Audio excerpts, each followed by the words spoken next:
नमस्कार विद्यार्थी मित्रांनो, मिशन खकी 2020 या ऑनलाईन बॅचमध्ये मी दिवस मॅडम तुम्हा सर्वांचं मनापासून स्वागत करते। चला आपल्या आजच्या अंकगणिताच्या लेक्चरला पण सुरुवात करूया। मी कालच सांगितलेले आहे मोठी भरती निघाली आहे, त्यामुळे आपली जागा तर फिक्स करायचीच आहे, पण फक्त जागा फिक्स आहे इतकं म्हणून नाही चालणार, तर तयारी देखील त्या पटीत पाहिजे आपली। कारण खूप मुलं आता त्या पोस्टसाठी अप्लाय करणार आहेत, खूप सारी मुलं अभ्यासही करत असतील, त्यामुळे आपण जरा जास्तच अभ्यास करायचा। कुठेतरी अजून एका कोपऱ्याला एखादा मुलगा माझ्यापेक्षा जास्त अभ्यास करत असेल हे सतत मनात ठेवायचं आणि आपण स्वतः तयारीला लागायचं। दिवस रात्र खूप अभ्यास करा, हीच ती वेळ आहे। 2-3 महिने स्वतःला पूर्णपणे झोकून द्या आणि तयारीला लागा। आता बघा, तुम्हाला अभ्यास करण्यासारखं मराठी विषय बऱ्यापैकी जमत असेल, गणित बुद्धिमत्तेला जरा जास्त तयारी करावी लागते, जास्तीत जास्त वेळ द्यावा लागतो। जितकी एक्झाम्पल आपण शिकवली त्याच्या बाहेरची सुद्धा एक्स्ट्रा एक्झाम्पल तुम्हाला मनाने सराव करावा लागणार आहे। फक्त इतकं लक्षात ठेवायचं, आज कोणता प्रकार झाला त्याच्याशी संबंधित तुमच्याकडे कुठले बुक्स असतील आणि अगदीच नसतील तर तुम्ही YouTube चॅनलच्या किंवा इतर माध्यमातून नेटवरून शोधून सुद्धा तुम्ही अभ्यास करू शकता। हां, चला मग बघूया काल दिलेला होमवर्क। आपण बघत होतो शेकडेवारी। कुठला घटक घेत होतो? शेकडेवारी।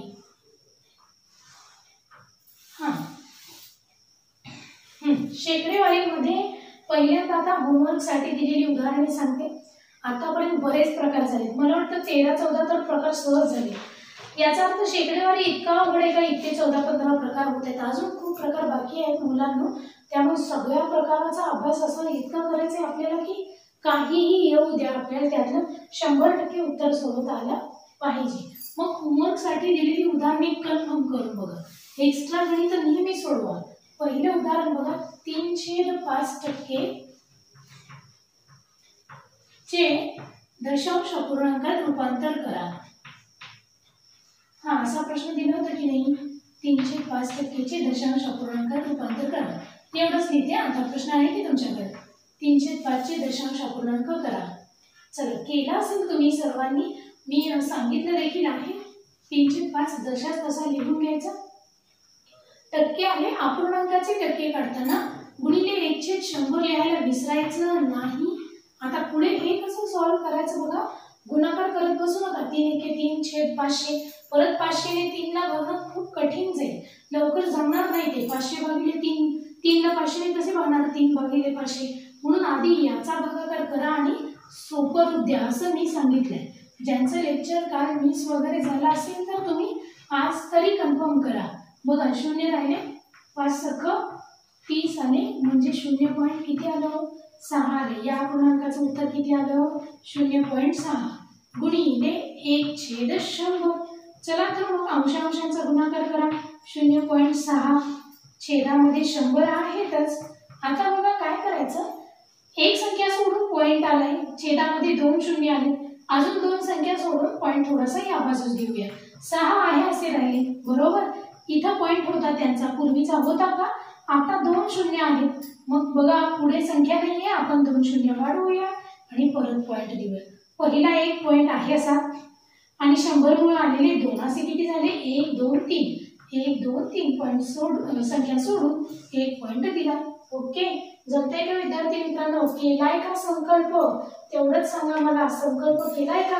हा, खूप मुलं परीक्षेसाठी अप्लाय करणार आहेत, जेवढ्या जागा आहेत त्याच्या दुप्पट तिप्पट खूप मुलं, 12,000 जागा असल्या तर लाखभर फॉर्मच येतात, माहितीच आहे तुम्हाला तर ही कंडिशन। मग त्यामध्ये सुद्धा आपण चांगलं असावं। बरेच जण अभ्यासाला लागलेले आहेत कालपासून, त्यामुळे तुम्ही पण वेळ वाया न घालवता आतापासून टाइम टेबल बनवा तेवढं आणि अभ्यासाला लागा। चला, दुसरं एक उदाहरण दिलं होतं, बी चे 12.5%, बी चे 12.5% म्हणजे 125, तर बी बरोबर किती, असा प्रश्न आलेला होता। बी चे 12.5% म्हणजे 125, तर बी बरोबर किती। चला, बी चे म्हणजे गुणाकार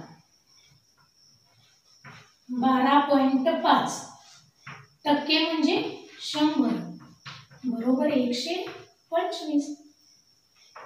आता बी चं उत्तर काढणं किती सोपं आहे ते बघा. बी आहे असं ठेवते, या ज्या संख्या आहेत ना 12.5 ची 100 त्या पलीकडे न्यायच्या. हे कुठून आले? 12.5 आहे असं टक्केसाठी 100 आलं होतं. 125 गुणिले 100 छेदामध्ये काय ना 12.5. समजलं का? अगदी सोपं आहे. हा जो 100 आहे ना हा छेदामध्ये होता, भागाकार होता, अंशाला आला, गुणाकार झाला. आणि हे जे 12.5 अंशाला आलेत ना ते अंशाला होते, गुणाकार होते, छेदात आले की भागाकार झाले. समजलं का? बाजू बदलल्यामुळे बदललं ते. बरोबर. आता पहिल्यांदा पॉइंट काढून टाकूया, मग कॅल्क्युलेशन करूया आपण. 125 गुणिले 100 छेद 125. ऍक्च्युली होतं 12.5, आपण लिहिले 125. एक संख्या सोडून पॉइंट आला होता म्हणून एकावरती 1 शून्य आपण काढूया. समजतंय का कसं? पॉइंट काढून टाकला, छेदातला काढून टाकला की शून्य अंशाला वाढवायचे, अंशातला काढून टाकला की शून्य छेदामध्ये वाढवायचे. कसलं सोपं आहे हो. 125 ला 125 गेले, कॅल्क्युलेशन पण सोपं झालं. 100 गुणिले 10 सांगितले, 1 चा गुणाकार करा, एकच राहिलं. शून्य मात्र किती येतील? 3 येतील. म्हणजे बी चं उत्तर किती आलं? 1000. बी चे 12.5% म्हणजे 125, तर बी बरोबर किती झाला? 1000 झाला. समजलं का? समजतंय का सर्वांना? चला मग अजून एक होमवर्कला एक्झाम्पल दिलं होतं, 3च दिली होती. आज नवीन प्रकार काल मी शिकवायला सुरू केला होता. शेवटी एकच उदाहरण झालं, कन्फ्यूज झालं असेल. आज समजवणार आहे डिटेल्स, खूप सारे उदाहरण त्याची मी घेणार आहे. तिसरं बघा, 40 चे 20% असं दिलं होतं का मुलींना? हा, 40 चे 20% बरोबर 40 चे 20% भागिले 20 चे 10%. 40 चे 20% भागिले 20 चे 10%. Okay, done. आता हे कसं सोडवायचं बघा. 40 चे म्हणजे गुणाकार, 20% म्हणजे किती हो? 100. चला छेदात या. 20 चे म्हणजे गुणाकार, 10% म्हणजे 100. 100 ला 100 निघून गेले की नाही? मग काय काय राहिलं लिहून घ्या. 40 गुणिले 20 चे 20 गुणिले 10. कसलं सोपं कॅल्क्युलेशन आले. लगेच 20 ला 20 गेला निघून, 40 ला 10 ने भागलं तर उत्तर माहितीच आहे आपल्याला. शून्याला शून्य गेले म्हणजे उत्तर किती राहिलं? 4 राहिले. याचा अर्थ 40 चे 20% भागिले 20 चे 10% बरोबर किती उत्तर आलं? 4 आलं. समजलं का? चे म्हणजे गुणाकार, 20 ला 20% म्हणजे 100. अशा पद्धतीने मांडणी केली आणि आपलं उत्तर आपण सोडवलेलं आहे. चला मग काल एक नवीन प्रकार जाता जाता सुरू केला होता, कन्फ्यूज झाला असेल. एकच उदाहरण झालं ना वेळोवेळी, मग तेच आम्ही कंटिन्यू करणार आहे. त्याच्याशी संबंधित येणारी 5-6 उदाहरणे घेणार आहे. जरी बोर झालं तरी हरकत नाहीये. कारण असं आहे त्याच्या पाठीमागचं की गणित तर तेच असतं, म्हणजे प्रकार तर तोच असतो, पण आपल्याला शाब्दिक उदाहरणाच्या रूपात दिल्यामुळे बऱ्याचदा समजत नाही ते. म्हणून आपण काय करतो? विचार करत बसतो. मग नक्की त्याच्याशी आतापर्यंत कुठली कुठली उदाहरणं आलेत? मी सगळी उदाहरणं घेणार आहे. भले संख्या कॉमन वाटू द्या, पण आपण घ्यायची. तुम्हाला प्रकार तर लक्षात येईल ना. बघा, काल एक उदाहरण घेतलं की ए ला बी पेक्षा 10% गुण जास्त मिळाले, तर बी ला ए पेक्षा किती टक्के गुण कमी मिळाले, असे एक उदाहरण घेतलं होतं.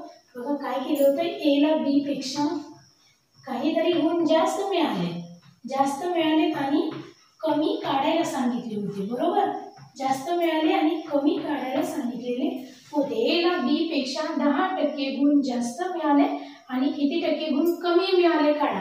इथे जास्त सुरुवात झाली ना शब्दाने, पहिल्यांदा शाब्दिक उदाहरणात जास्त शब्द आलाय, म्हणून 100 गुणिले टक्के छेद 100 अधिक टक्के हा फॉर्म्युला वापरा असं मी सांगितलं. बरोबर, जास्त शब्द आले, जास्त म्हणजे अधिक, म्हणून छेदात काय करायचे? त्यांची बेरीज. अंशाला 100 गुणिले टक्के, छेदाला 100 अधिक टक्के. आता मी फक्त गुणांचं सांगितलं.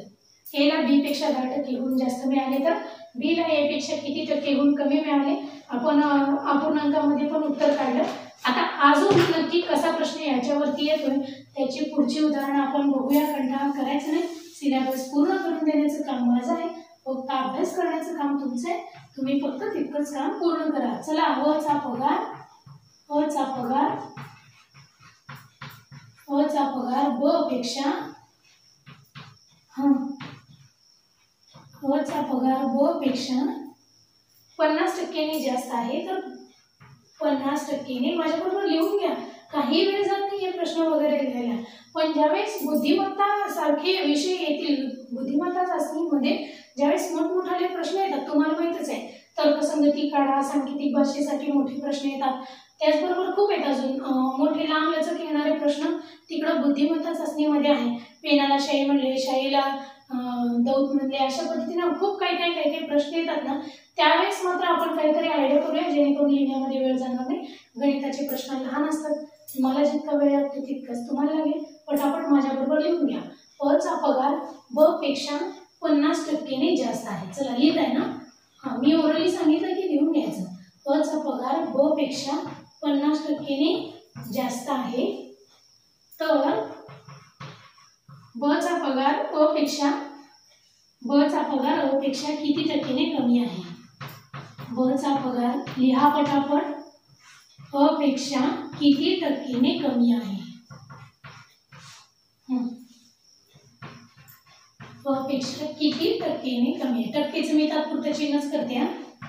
टक्क्याने कमी आहे. बघा, जास्त दिलाय आणि कमी विचारले. आला का तोच प्रकार पुन्हा एकदा? दिलाय का जास्त दिलाय आणि कमी विचारलाय, होय ना? प चा पगार ब पेक्षा 50% जास्त आहे, तर ब चा पगार ब पेक्षा किती टक्क्याने कमी असेल किंवा कमी आहे ते सांगा. आता कमी काढायला सांगितलंय, दिलाय देताना काय पहिलं वाक्य बघायचं. प चा पगार ब पेक्षा जास्त, पहिल्या वाक्यात जास्त शब्द आलाय म्हणजे कुठलं सूत्र वापरायचं?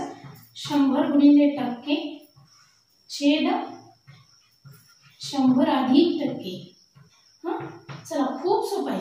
100 गुणिले किती टक्केने हो? 50 आहे, 50 लिहून टाका. पुन्हा टक्के लिहित बसायची गरज नाही. इथं टक्केच घेतलेले डायरेक्ट. 50% काढण्यासाठी 50 100 सुद्धा करण्याची गरज नाही. छेदामध्ये 100 अधिक 50. बघा, मग अशा पद्धतीने उत्तर काढू शकतो आपण. कॅल्क्युलेशन करायचं खूप सोपं आहे. चला, अंशाचं आहे असं 100 गुणिले 50, छेदामध्ये काय झालं? 150 आलं. आलंय का? आता बघा, अजून भाग जाईल. शून्याला शून्य गेले, 5 एके 5, 5 त्रिक 15. म्हणजे आता काय करायचंय? 100 भागिले 3 करायचंय. असं उत्तर नसतंच. मग काय असतं? एक तर दशांश अपूर्णांकात असेल किंवा पूर्णांकयुक्त अपूर्णांकामध्येच पर्याय असतील. 100/3 असं पर्याय येत नाही. मग याला स्वरूप कसं द्यायचं समजावून घ्या. बघा, 100ला कितीने भागायचंय? मला 3 ने भागायचंय. 3 त्रिक 9. पुढे बघा किती राहिले? 1 राहिले. पुन्हा 0 घ्या. 3 त्रिक 9. परत 1 राहिले. परत काय 1 1 वाढत जाणार आहे. मग पूर्णांकयुक्त अपूर्णांकात लिहित असताना छेदाचा 3 आपण आहे असं लिहितो, आलेल्या भागाकडे इथे लिहितो 33 आणि अंशाला 1 लिहितो. 33.1/3. राहिलेली बाकी अंशाला लिहायची, इथं भागाकार लिहायचा आणि 3 ही संख्या आहे अशी करून बघा. 33 त्रिक 99, 99 आणि 1 100. 100/3 होईल का? आणि पॉइंट मध्ये कसं लिहायचं बघा. परत इथं पॉइंट द्या, 1 0 वाढवा. पुन्हा एकदा 3 त्रिक 9. परत 1 राहिले, परत 0, पुन्हा एकदा 3 त्रिक 9. अशा पद्धतीने वाढत जाणार आहे. आपण एवढंच उत्तर लिहिले तरी चालेल. 33.33% कमी. समजते का? बघा, कसलं पण कॅल्क्युलेशन येऊ द्या, बिनधास्त सोडवायचं. आता ज्यावेळेस तुम्ही प्रत्यक्ष लेक्चर अटेंड करताना मी क्वेश्चन लिहिताना तुम्ही क्वेश्चन लिहा. हा असा विषय नाही आहे मराठी, जीके किंवा इतर इतिहास भूगोल या विषयांसारखा की तुम्ही रीडिंग कराल तर लक्षात राहील. हे कसं आहे, एखादं कौशल्य प्राप्त करून घेतल्यासारखं आहे. कुठलंही कौशल्य प्राप्त करताना भले ते स्वयंपाक करण्याचा असू द्या, गाडी चालवणे असू दे किंवा कुठलंही, तुम्ही पुस्तकात वाचून गाडी चालवायला येते का? कधीच येणार नाही. त्यासाठी स्वतःला प्रयत्न करावा लागणार की नाही. मग बघा, असंच आहे की गणित फक्त वाचून तुम्हाला कधीच गणित समजणार नाही. त्यासाठी स्वतःच्या लेखणीतून ते उतरलं पाहिजे, स्वतःच्या पेनमधून ते लिहिता आलं पाहिजे. मी बोर्डवरती गणित दिलंय, तुम्ही ओरली वाचताय आणि झालं, उत्तर वाचताय, संपलं, असं समजणार नाहीये प्रकार. माझ्याबरोबर एक्झाम्पल घ्या. परीक्षेला जर का असं उदाहरण दिसलं क चा पगार ब पेक्षा 50% जास्त आहे, किती पण देऊ द्या, आपल्या लेखणी आपल्या पेनमधून ते लिहिलं गेलेलं असतं, आपल्या हातून लिहिलं गेलेलं असतं. 100% आठवतं म्हणजे आठवतंच तुम्हाला. आणि नाही लिहिलं, फक्त रीडिंग केलं की प्रश्न आठवतो पण उत्तर सोडवण्याची पद्धत अजिबात आठवत नाही. असं तुम्हाला देखील बऱ्याचदा झालं असेल, अरे हा प्रश्न माझ्या ओळखीच आहे, कुठेतरी बघितलाय पण काय माहित कसा सोडवलाय. असं बऱ्याचदा गणित हा असाच विषय आहे, गणित आणि बुद्धिमत्ता, म्हणून हाताखालून जाऊ द्या, लिहा तुम्ही, लिहिल्याशिवाय पर्याय नाहीये. मग आता बघा माझ्याबरोबर तुम्हाला कसं येता येईल, लिहित सोपं आहे. ज्यावेळेस मी ओरली प्रश्न वाचते, मी लिहिते, प्रश्न लिहून घ्या, 2 मिनिटं थांबा, सगळं कॅल्क्युलेशन समजावून घ्या. ज्यावेळेस मी काही सूचना देत असते किंवा असंच बोलत असते, रिपीट करत असते, नेहमी सांगितलेला प्रश्न डबल सांगते, त्यावेळेस पटापट लिहून घ्या, संपलं.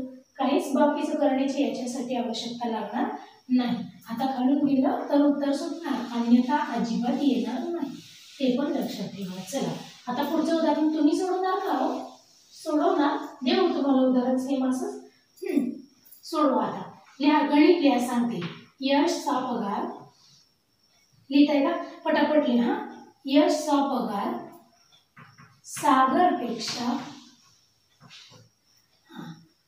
यशचा पगार सागरपेक्षा 25% जास्त आहे. तुम्हाला सोडवण्यासाठी दिलंय बरं का, पुन्हा एकदा. यशचा पगार सागरपेक्षा 25% जास्त आहे. यशचा पगार सागरपेक्षा 25% जास्त आहे. लिहिलं? तर सागरचा पगार, मी ऍडजस्टमेंट केले इथल्या इथंच, तुम्ही लिहा. तर सागरचा पगार यशपेक्षा किती टक्केने कमी आहे? सागरचा पगार यशपेक्षा किती टक्केने कमी आहे? तुम्ही सोडवा, सोडवा पटापट. सूत्र लिहा. 100 गुणिले टक्के अधिक छेदाला 100 अधिक टक्के. अधिक का केलं? सुरुवातीचं जे शाब्दिक उदाहरणातलं वाक्य होतं त्यात जास्त नावाचा शब्द आलाय. जास्त शब्द आला की छेदात बेरीज करायची, जास्त म्हणजे बेरीज. जर कमी शब्द आला की ते वजाबाकी असते, त्याची उदाहरणं आपण परत घेणार आहे, हे तर बघा आधी. बघा मग सोडवलं. 100 गुणिले 25 छेद 100 अधिक 25. 100 गुणिले 25 छेद 125. 25 एके 25, 25 पाचा 125 आले. आता 5 ने 100 ला भाग जातोय का? 5 एके 5, 5 दुनी 10 आणि हा एक 0 झालं. छेदात 1 राहिला, संपलं. म्हणजे किती उत्तर आलं? 20%. आता याला काय पॉइंट मध्ये काढायची गरज नाही, पूर्ण किंवा अपूर्ण घेणार नाही, साधी सरळ संख्या आलेली आहे, संपलं. पूर्ण संख्या आली. 100 गुणिले टक्के छेद 100 अधिक टक्के, 100 गुणिले 25, 100 अधिक 25, 100 छेदामध्ये 125 झाले. कॅल्क्युलेशन केले, ओके डन. मस्तपैकी उत्तर निघलं. आता परीक्षेत कुठला वेळ वाचणार आहे? प्रश्न सोडवण्याचा आणि सूत्र लिहिण्याचा. जास्त शब्द दिसला ते दिसला, लगेच असं करायचं साईडला. छेदामध्ये डायरेक्ट बेरीज येतेच की, 100 गुणिले 25 छेद 125. ती जी ही बेरीज आहे ना, या 2 स्टेप मनातल्या मनात करता आल्या पाहिजे. 100 गुणिले टक्के, 100 अधिक टक्के, लगेच सूत्र आठवलं पाहिजे. 100 गुणिले 25 छेद 125. करा कॅल्क्युलेशन. 25 पाचा 125, 100 ला 5 ने भागले की 20 उत्तर येते. लगेच पर्याय बघता आलं पाहिजे. अशा पद्धतीने उदाहरण वेगात कशी सोडवावी त्याचं देखील मार्गदर्शन मी करणार आहे. समजलंय? उत्तर तुम्हीच सोडवलं असेल, मला माहिती. खूप हुशार आहात तुम्ही सगळे. असंच 3 महिने फक्त राहावं, आपली वर्दी आपण घेऊनच येऊया. चला घ्यायचं का पुढचं उदाहरण? अजून एक प्रकार येतो बरं का परीक्षेत. आता पहिल्यांदा मी पहिल्या प्रकारामध्ये सूत्र तर हेच वापरतो, पण प्रश्न कुठले कुठले येतात वेगळे सांगितलं. पहिल्यांदा एक तर गुणाचे, ए ला बी पेक्षा एक ठराविक टक्के जास्त गुण आहे, तर बी ला ए पेक्षा किती टक्के गुण कमी असतील, असा एक प्रश्न आला. दुसरा प्रश्न असतो पगारीचा. एचा पगार बी पेक्षा, किंवा अशी नावं असतील, यशचा पगार सागरपेक्षा, अजयचा पगार विजयपेक्षा, निखिलचा पगार नितीनपेक्षा. बरेच अशी काहीतरी सीता गीता वगैरे नावं येतील. पगारीचा एक प्रश्न, गुणाचा झाला, पगारीचा. अजून एक याच्या प्रश्नाचा प्रकार असतो, बघा ना कसा असतो. उत्तर तेच आहे हो, फक्त प्रश्न वेगळा आला की वाटतं काय माहित कुठला प्रकार वापरला. म्हणून आपण आतापर्यंत आलेले सगळे प्रश्न जे पोलीस भरतीला आले होते तसे सगळे प्रकार मी काढलेले आहेत. तुम्हाला सांगते बघा. घ्या माझ्या बरोबर प्रश्न घ्या, वेळ नका घालवू.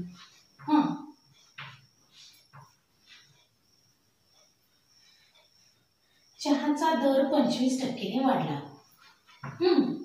चहाचा म्हणजे चहा पावडरचा, चहाचा दर 25% वाढला, असा प्रश्न येतो बरं का. बघितले असतील तुम्ही क्वेश्चन पेपर मध्ये. 100% मला सांगा मॅडम, जे तुम्ही घेताय ते नक्कीच आहेत प्रश्न म्हणून. चहाचा दर 25% वाढला. घरात चहाचा वापर किती टक्के कमी करावा? बघा, घरात चहाच्या वापरात किती टक्के कपात करावी? चहाच्या वापरात लिहिताना प्रश्न किती टक्के, टक्केचं मुद्दाम चिन्ह करते वेळ वाचवायला, किती टक्के कपात करावी म्हणजे खर्चात वाढ होणार नाही. कपात करावी म्हणजे प्रकार बघितला असेल असं, हो की नाही? म्हणजे खर्चात वाढ होणार नाही.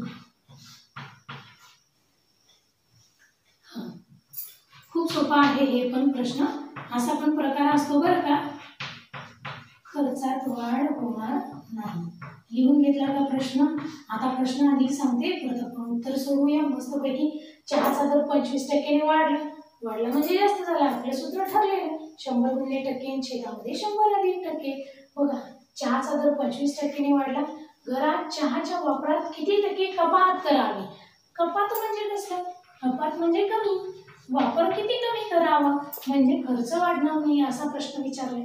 मग बऱ्याचदा असं शिकवलं जातं, आता चहाची किंमत 100 आहे, 25 ने वाढली म्हणजे 125 झाली, मग 100च राहावी, यासाठी किती कपात करावी असे सोडवले जातात. बऱ्याच पुस्तकांमध्ये, प्रकाशनांमध्ये सांगितले असते. परंतु याची आपली आपलीच आयडिया आहे. बघा, चहाचा दर 25% वाढला म्हणजे काय झालाय? जास्त झालाय. आणि कपात करावी म्हणजे काय सांगितले? किती वापर कमी करावा. जास्त दिले कमी काढायला सांगितले आहे ना आपलं सूत्र आत्ताच आपल्याकडे. हो, ही संख्या घेऊन कॅल्क्युलेशन पण झालंय आपलं. 100 गुणिले टक्के छेद 100 अधिक टक्के. चला मग 100 गुणिले, तुमचा वेळ वाचणार आहे तिथं, डायरेक्ट 100 गुणिले 25 करायचंय आणि छेदामध्ये 100 अधिक 25. सांगा, कॅल्क्युलेशन केलंय ना आत्ताच? तर 100 गुणिले 25 छेद 125 घ्या. मग 25 एके 25, 25 पाचा 100. 100ला 5 ने भागले 20%. म्हणजे प्रश्नानुसार काय झालं? जर चहाचा दर 25% वाढला तर चहाच्या वापरात, घरात चहाच्या वापरात 20% कपात करावी म्हणजे खर्चामध्ये वाढ होणार नाही. असाच प्रश्न असतो परीक्षेला. तुम्ही बघितलं देखील असेल इतर क्वेश्चन पेपरमध्ये. हा, अजून एक प्रकार असतो, सांगते. उत्तर याच पद्धतीने सुटते. उत्तर किती सोपं वाटलं की नाही तुम्हाला? पण प्रश्न बघितल्यानंतर प्रश्न पडतो, हे काय अजून चहाचा वापर किती कमी करावा वगैरे वगैरे. हा, अजून बघा, आता अजून एक असतं चहाचं, साखरेचं, दुधाचं उंची, गुण, पगार अशा तुलना केलेल्या असतात. बघा, याची उंची त्याच्यापेक्षा एवढ्याने जास्त आहे तर त्याची कितीने कमी असेल. पगारीचा पण प्रश्न असतो बघा. हा, आता अजून एक बघा प्रश्न लिहिताय माझ्या बरोबर. हा, आणि सोडवायचं देखील आहे. हा, चला प्रश्न लिहा, सांगते, तुम्ही सोडवायचं. हा, साखरेच्या किमतीत लिहा. असा प्रश्न येणार, प्रश्न आल्यानंतर आठवण नक्की येईल माझी तुम्हाला. बघा, साखरेच्या किमतीत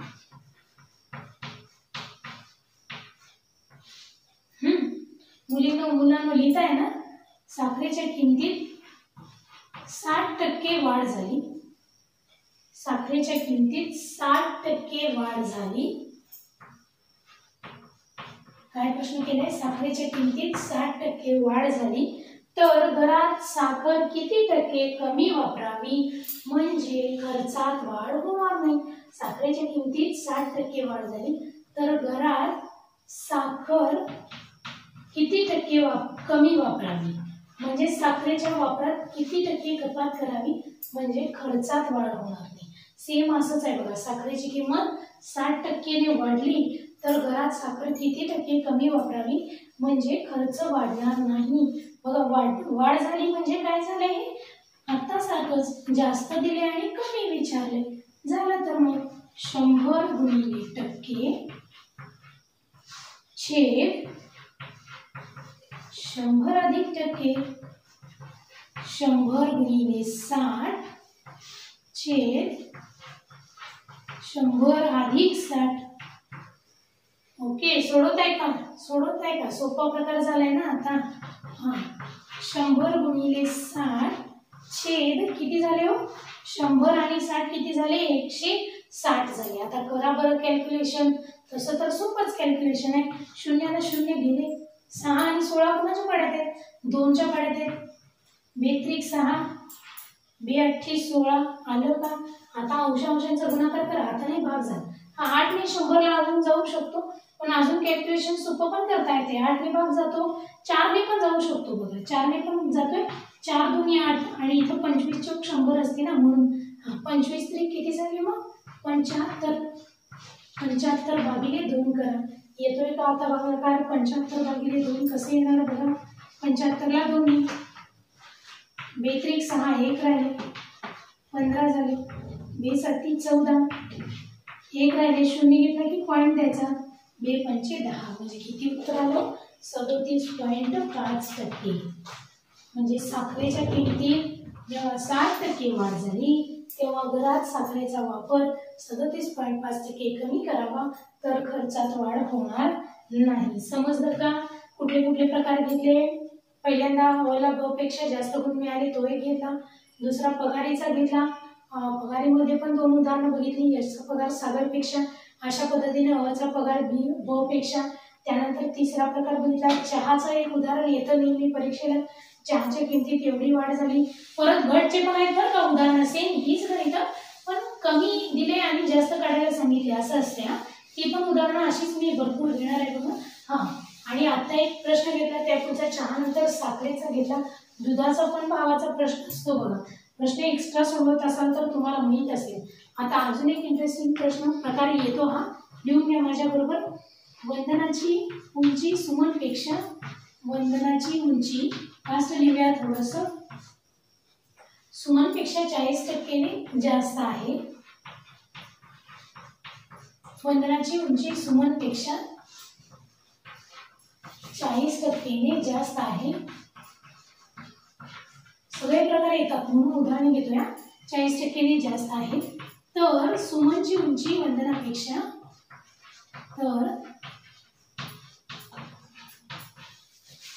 सुमनची उंची वंदनापेक्षा किती टक्केने कमी आहे?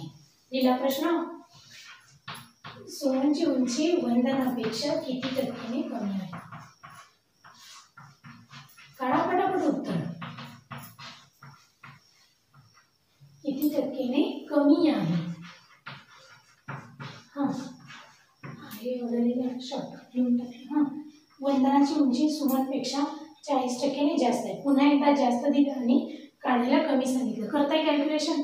करा पटापट.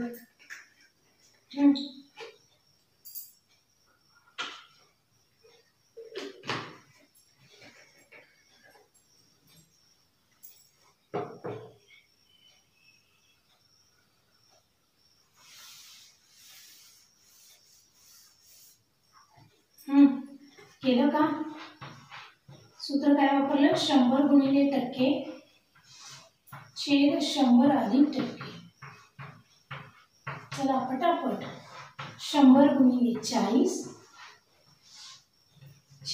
छेद 100 अधिक 40. 100 गुणिले 40 छेद 140. शून्याला शून्य गेले. 2 दुनी 4, 2 साती 14. आता भाग जातोय का? 7 ने 100 ला जाणार नाही, म्हणजे अंशाला काय राहिले? 2 गुणिले 100 मध्ये 200. 200 ला कितीने भागायचं? इथं आपल्याला 7 ने भागायचं आहे. करणार का भागाकार? पटापट करायचा. 200 भागिले 7. पुढे बघा 7 दुनी 14, 6 राहिले 0, 6 राहिले 0 घेतला 60 झाले. पुढे 7 8 56, 4 राहिले, 1 0 वाढवून घेतला की पॉईंट द्यावा लागणार. 40 झाले. पुढे 7 5 35, म्हणजे 5 राहिले 0, परत 7 7 49, परत 1 राहिले. इतकंच उत्तर दिलं तरी हरकत नाही. 28.57%. आणि जर का पूर्णांक अपूर्णांकात लिहायचं असेल ना, तर हे पॉईंट देताना इथूनच उदाहरण थांबवायचं. इथेच थांबायचं. 4च बाकी ठेवायची म्हणजे 28.4/7 असं उत्तर त्याचं लिहिता येईल. समजलंय सगळ्यांना हे प्रकार? हा, अशा प्रकारचं आता एक शेवटचं उदाहरण. चला शेवटचं उदाहरण लगेच प्रकार बघूया. चला अजून एक प्रकारचं गणित येते याच्यावरती, ते शेवटचं. आणि प्रकार बदलला की ही सगळी पुन्हा एकदा रिपीट होते. एक गुणचं, एक पगारचं गणित, एक चहाच्या किमतीचं, एक साखरेच्या किमतीचं, एक वजनाचं आणि एक दुधाच्या किमतीचं. सेम असे रिपीट काही एक्झाम्पल मी करणार आहे. कंटाळायचं नाही फक्त. चला लिहून घ्या. जर दुधाचा भाव, गणित बघितलं असेल हे पण पुस्तकात. आता जर पुस्तकात शिकवण्याआधी बघितलं असेल तर खूप कन्फ्यूज झालं असेल. आणि आता अशी उदाहरणे बघा तर तुम्ही प्रश्न वाचण्यापूर्वी येते, अरे इतकं सोपं असते काही. जर दुधाचा भाव 15% वाढला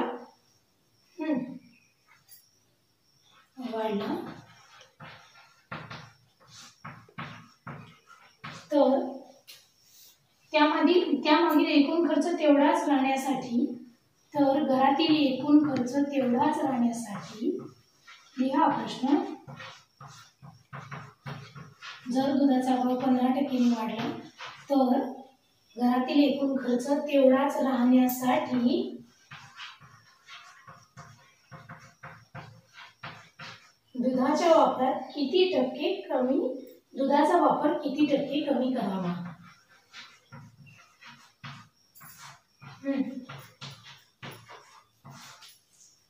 दुधाचा वापर किती टक्के कमी करावा.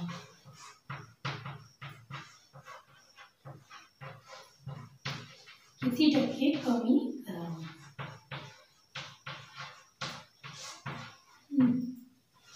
चला येते का? दुधाचा भाव वाढला म्हणजे जास्त झाला. जास्तचं सूत्र लगेच आहे का आपल्याकडे? काय सूत्र आहे? जास्त आल्यानंतर 100 गुणिले टक्के छेद 100 अधिक टक्के. चला तर मग 100 गुणिले टक्के म्हणजे 15 छेद 100 अधिक 15. ओके, करा बरं सॉल्व. सोपं आहे हे, सोपं वाटतंय का बघा. 100 गुणिले 15 आहे असं लिहिते मी.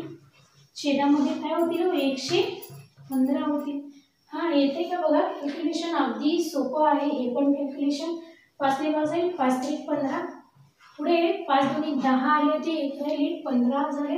5 त्रिक 15 म्हणजे आता 23 भाग जातोय का? नाही जात. करा कॅल्क्युलेशन. 100 गुणिले 3 300 झाले. 300 ला कितीने भागायचे आपल्याला? 23 ने भागायचे. चला 300 भागिले 23 पॉइंट मध्ये काढा किंवा पूर्णांकयुक्त अपूर्णांक. खरं तर पूर्णांकयुक्त अपूर्णांकातच उत्तर येतात बरं का, तेच शिकून घ्या ऍक्च्युली. हे 30 आहे, 30 ला आपण 23 ने भागतोय बघा.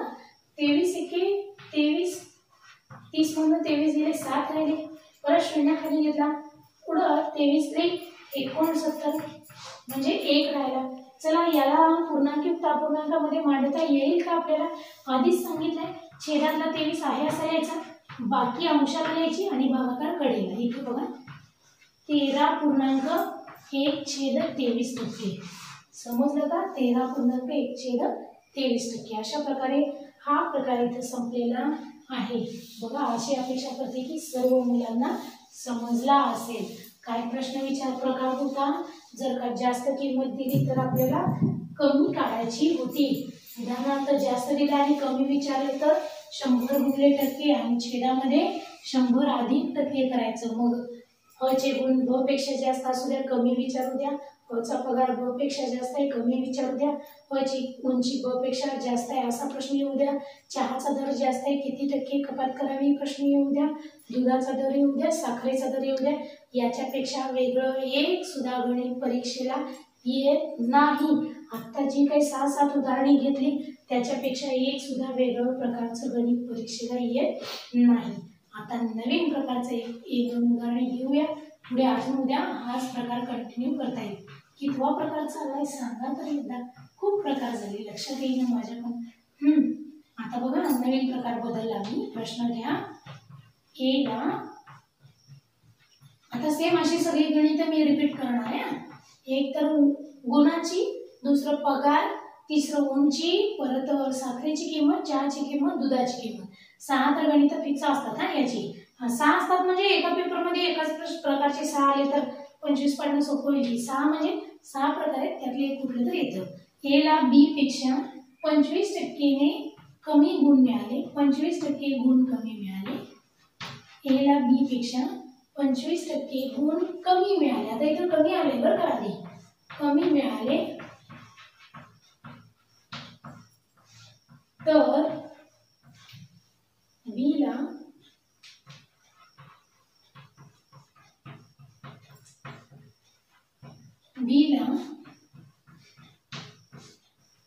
ए पेक्षा किती टक्के गुण जास्त मिळाले.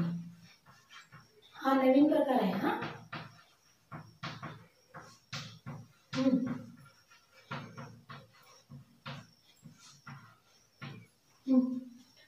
याच्याशी संबंधित उद्याच्या लेक्चरमध्ये खूप उदाहरण घेऊया, 6-7 अगदी, जसं का जास्तच्या प्रकारावरून घेतली होती.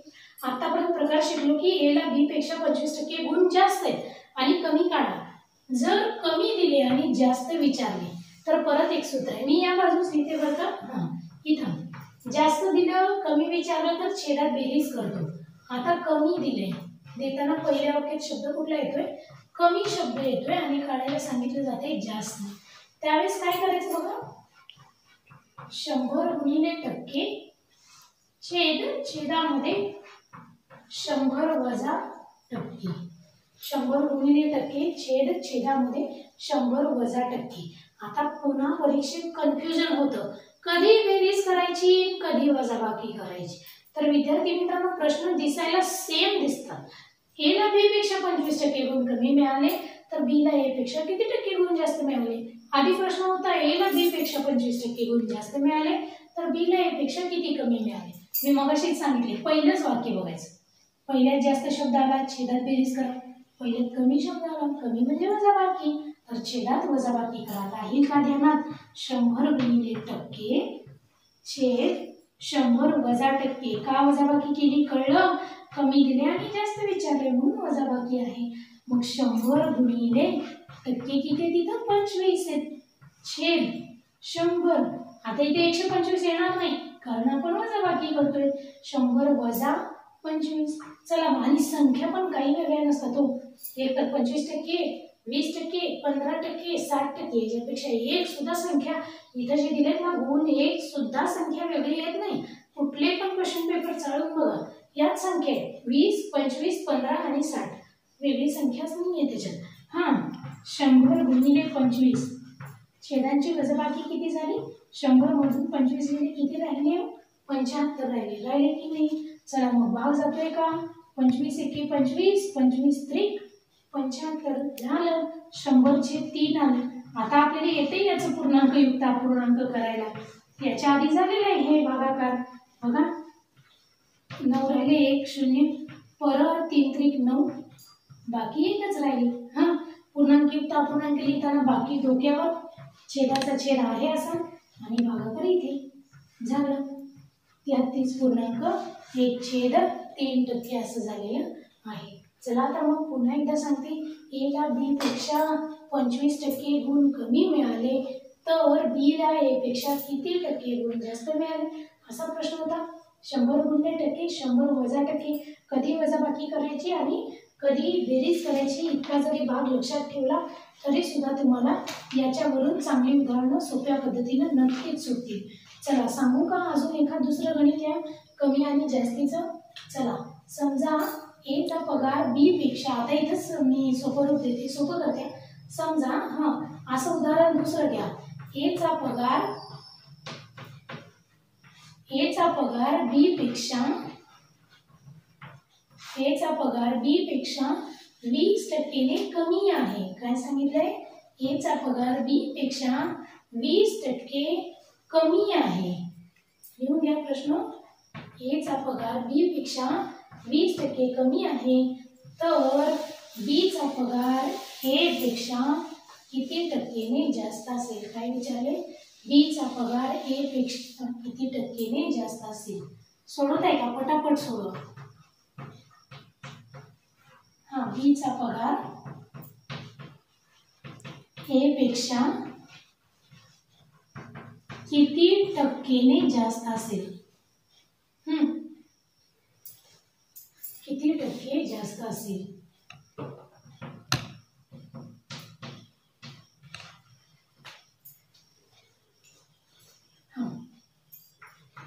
हा, एचा पगार बी पेक्षा कमी. कमी शब्दाने सुरुवात झाली की 100 गुणिले टक्के छेद 100 अधिक टक्के करावे लागतात.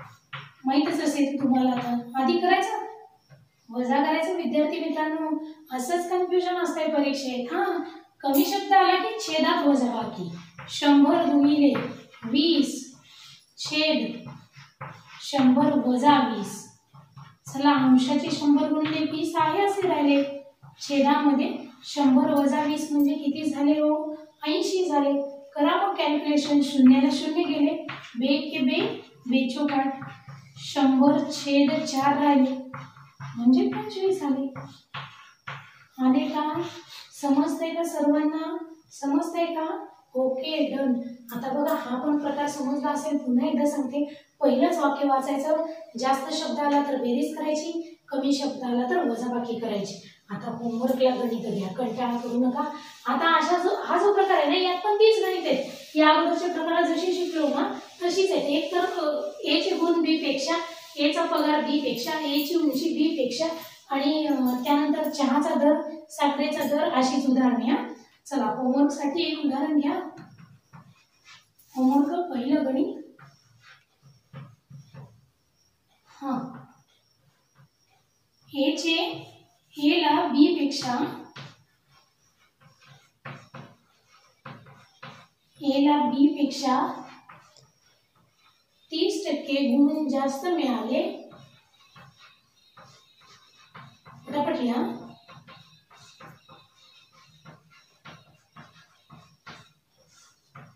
तर बी ला ए पेक्षा किती टक्के गुण कमी मिळाले? ए पेक्षा किती टक्के गुण कमी मिळाले? नीट लिहून घ्या. उद्या मी डायरेक्ट उत्तर सांगते. मी प्रश्न लिहिणार नाही, प्रश्न तोंडी वाचणार. किती टक्के गुण कमी मिळाले? दुसरं घ्या.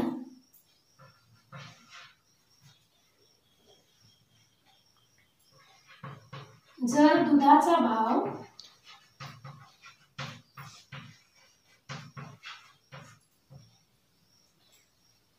जर दुधाचा भाव 35% कमी झाला,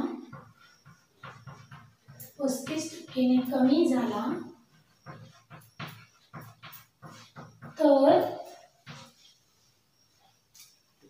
तर दुधाचा वापर किती टक्के कमी करावा म्हणजे खर्चात वाढ होणार नाही.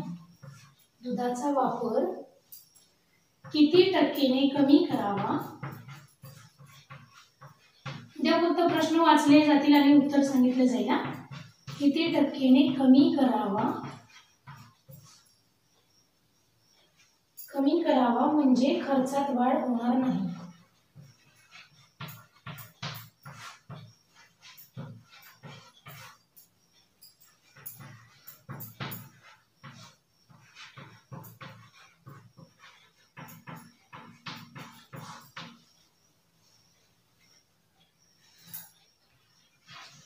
तिसरा एक इंटरेस्टिंग प्रश्न बघा.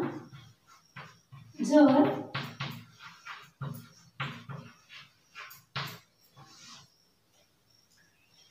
साखरेच्या किमतीत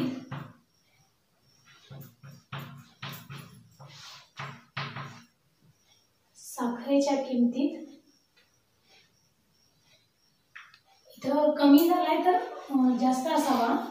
किती टक्केने जास्त? कमी विचारला तर इकडे प्रश्न जास्त असतो. जर साखरेच्या किमतीत 10% वाढ झाली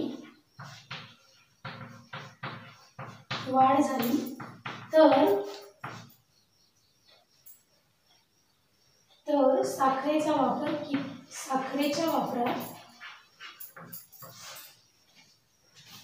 साखरेच्या वापरात किती कपात करावी?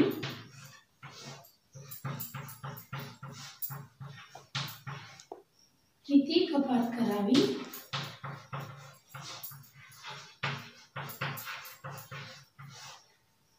म्हणजे खर्च वाढणार नाही. पहिल्या प्रश्नात खर्च तेवढाच राहील असं पाहिजे.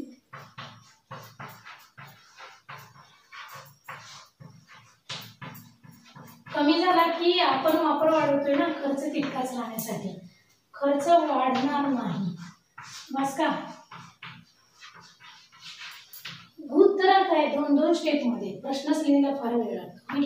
म्हणजे ज्यावेळेस अशी शेकडेवारीची सुद्धा मोठे प्रश्न यायला चालू होती ना, तेव्हा आधी तुम्हाला प्रश्न देऊया सगळे पाठवून आणि त्यानंतर क्रमाने आपण उत्तर ट्रिक वापरून सोडवत जाऊया. असं एक उपाय करता येऊ शकतो जेणेकरून प्रश्न लिहिण्याचा वेळ वाचून जाईल. चला तर मग विद्यार्थी मित्रांनो, ही उदाहरणे सोडवा. तुम्हाला खूप साऱ्या अभ्यासासाठी तुम्हाला खूप साऱ्या शुभेच्छा आहेत. पटापट आपली तयारीला लागायचं आहे, कारण आपलं मिशन आहे खाकी वर्दी मिळवून घेणे. मोठ्या भरपूर जागा निघाले तसे भरपूर विद्यार्थी परीक्षेला बसले, त्यामुळे भरपूर अभ्यास करा. सगळ्यांना खूप खूप शुभेच्छा अभ्यासासाठी. अशा प्रकारे मी इथेच थांबते. धन्यवाद. जय हिंद, जय महाराष्ट्र.